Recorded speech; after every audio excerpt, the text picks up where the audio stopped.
4월 7일 주일 누가 능히 헤아리냐는 제목으로 욥기 26장 1에서 14절의 말씀입니다. 사랑의 하나님 감사합니다. 오늘도 말씀 묵상의 시간을 주심에 감사합니다. 이 시간을 통하여서 하나님의 말씀이 들리고 복음이 들리기 원합니다. 구속사의 말씀이 깨달아질 수 있는 은혜를 주시옵소서. 오늘 주시는 이 말씀이 제게 주시는 하나님의 음성으로 들을 수 있도록 성령님 도와주시옵소서. 말씀대로 믿고 살고 누린 인생이 되게 하시고 이 시간도 우리와 함께하여 주시옵소서. 감사드리옵고 예수님의 거룩하신 이름으로 기도드립니다. 아멘. 본문의 말씀입니다. 욥이 대답하여 이르되 내가 힘없는 자를 참 잘도 도와주는구나. 기력 없는 팔을 참 잘도 구원하여 주는구나. 지혜 없는 자를 참 잘도 가르치는구나. 큰 지식을 참 잘도 사랑하는구나. 내가 누구를 향하여 말하느냐. 누구의 정신이 내게서 나왔느냐. 죽은 자의 영들이 물밑에서 떨며 물에서 사는 것들도 그러하도다. 하나님 앞에서는 수월도 벗은 몸으로 드러나며 멸망도 가림이 없음이라. 그는 북쪽을 허공에 펴시며 땅을 아무것도 없는 곳에 매다시며 물을 빽빽한 구름에 싸시나 그 밑에 구름이 찢어지지 아니하느니라. 그는 보름달을 가리시고 자기의 구름을 그 위에 펴시며 수면의 경계를 그으시니 빛과 어둠이 함께 끝나는 곳이니라. 그가 꾸짖으신즉 하늘 기둥이 흔들리며 놀라느니라. 그는 능력으로 바다를 잔잔하게 하시며 지혜로 라합을 깨뜨리시며 그의 입김으로 하늘을 맑게 하시고 손으로 날렵한 뱀을 무찌르시나니 보라, 이런 것들은 그의 행사의 단편일 뿐이요 우리가 그에게서 들은 것도 속삭이는 소리일 뿐이니 그의 큰 능력의 우르소리를 누가 능히 헤아리랴. 아멘. 도움말입니다. 수올은 사후에 머무는 저승 또는 지하세계를 가리키는 히브리 말입니다. 멸망은 히브리어로는 아바돈인데 스올과 더불어 죽은 자들의 처소를 가리키며 죽음과 동의어입니다. 계시록에서는 무적행의 사자라는 이름으로 쓰였습니다. 라합은 리워 야단과 같이 신화에 나오는 바다 괴물의 이름으로 하나님을 강하게 대적하는 악한 세력을 상징합니다. 뱀은 리워 야단과 라합처럼 사탄의 세력을 상징합니다. 본문 요약입니다. 욥이 자신을 공격한 빌닷에게 그의 말이 틀리지는 않지만 자신에게는 해당하지 않는다고 대답합니다. 그는 빌닷이 말한 것보다 자신이 묵상한 하나님의 능력을 구체적이고 세밀히 표현합니다. 그러나 욥은 이 또한 그분이 하시는 일의 단편일 뿐이기에 그 능력을 헤아릴 수 없다고 말합니다.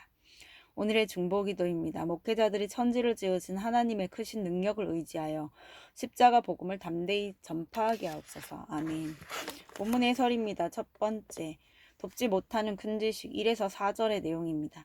빌닷의 세 번째 발언에 대한 욥의 대답이 시작됩니다. 위대하신 하나님 앞에서 모든 인간은 벌레 같을 뿐이다라는 빌닷의 주장은 그 자체로는 틀리지 않습니다. 하지만 이 말에 욥은 큰 지식을 참 잘도 자랑하는구나 라고 꼬집어 말합니다. 옳은 가르침일수록 남이 아닌 나 자신에게 먼저 적용해야 합니다. 구원을 위해 부담을 무릅쓰고서라도 남에게 권면해야 할 경우에는 주님이 주신 사랑 안에서 해야 합니다. 그래야 연약한 가족과 이웃을 도울 수 있습니다. 적용 질문입니다. 매일 주님이 주시는 말씀을 남이 아닌 나 자신에게 적용하고 있습니까? 나도 모르게 잔소리가 나가는 대상은 누구입니까? 두 번째, 욥의 구체적인 고백 5에서 13절의 내용입니다. 욥은 빌닷이 말한 하나님의 위대하심에 대해 빌닷보다 더 구체적이고 깊이 묵상한 내용을 고백합니다. 고난을 통해 구원의 관점으로 하나님을 바라보게 된 욥은 그 어느 것 하나 그분의 손길이 미치지 않은 것이 없음을 알게 되었고 하나님의 권능과 위엄, 지혜를 구체적으로 깨닫게 되었습니다. 그러므로 감당할 수 없는 고난으로 저주를 받은 것 같은 그때야말로 하나님이 누구이신지 알아가며 그 하나님을 만나 친밀히 교제할 수 있는 기회인 것입니다. 적용 질문입니다. 하나님이 내 삶에 이뤄가시는 구원을 구체적으로 고백할 수 있습니까? 어떤 고백입니까? 세 번째, 단편일 뿐인 것들 14절의 내용입니다. 욥은 자신이 경험한 하나님의 능력이 그분이 하시는 일의 일부분에 불과하다고 합니다. 100% 죄인인 인간은 하나님의 권능과 위엄을 온전히 헤아릴 수 없기 때문입니다. 현재 우리가 겪고 있는 질병이나 갈등 등 여러 문제가 지금은 매우 커 보여도 그것은 하나님이 하시는 일의 단편, 즉 시작점에 불과합니다. 따라서 성도는 고난을 통해 나의 구원을 이루어 가시는 하나님의 뜻을 깨닫고 정한 마음으로 자신을 돌아봐야 합니다. 그럴 때 헤아릴 수 없는 하나님의 은혜를 경험하게 됩니다. 적용 질문입니다. 내게 이런 나는 이해할 수 없는 일들을 겪으며 알게 된 하나님의 뜻은 무엇입니까? 오늘 기도하기는 고난 가운데 하나님을 묵상하며 자신이 겪고 있는 일이 시작에 불과하다고 고백한 욥처럼 저도 고난 앞에서 나의 구원을 이루어 가실 하나님의 성실하심을 기억하기 원합니다. 고난을 두려워하지 않게 하시고 저를 인도하시는 하나님의 뜻을 깨달아 순종할 수 있게 도와주옵소서. 아멘. 묵상 간증입니다. 문제 아빠란 제목으로 김덕수님의 말씀 적용글입니다. 저는 온교인이 날마다 큐티하는 공동체에서 세례와 양육을 받고 주님을 인격적으로 만났습니다. 이후 이혼한 전처를 전도하여 재결합하면서 인생의 방황이 그치고 술과 음란도 끊어낼 수 있었습니다. 그리고 하나님의 은혜에 감사하는 마음으로 자원하여 주차 봉사도 시작했습니다. 그뿐만 아니라 자녀들을 교회에 데려와서 주일 예배와 수요 예배를 드리고 매일 2시간 넘게 가정 예배를 드리기도 했습니다.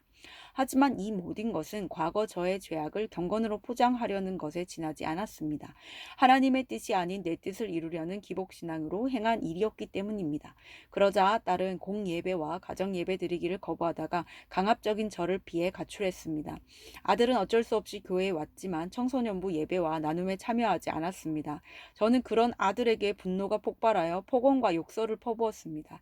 그렇게 갈등이 계속되고 온 가족이 저만 보면 바퀴벌레처럼 각자 자기 방으로 숨어버리니 저는 돌이킬 수 없는 관계에 낙심이 되었습니다.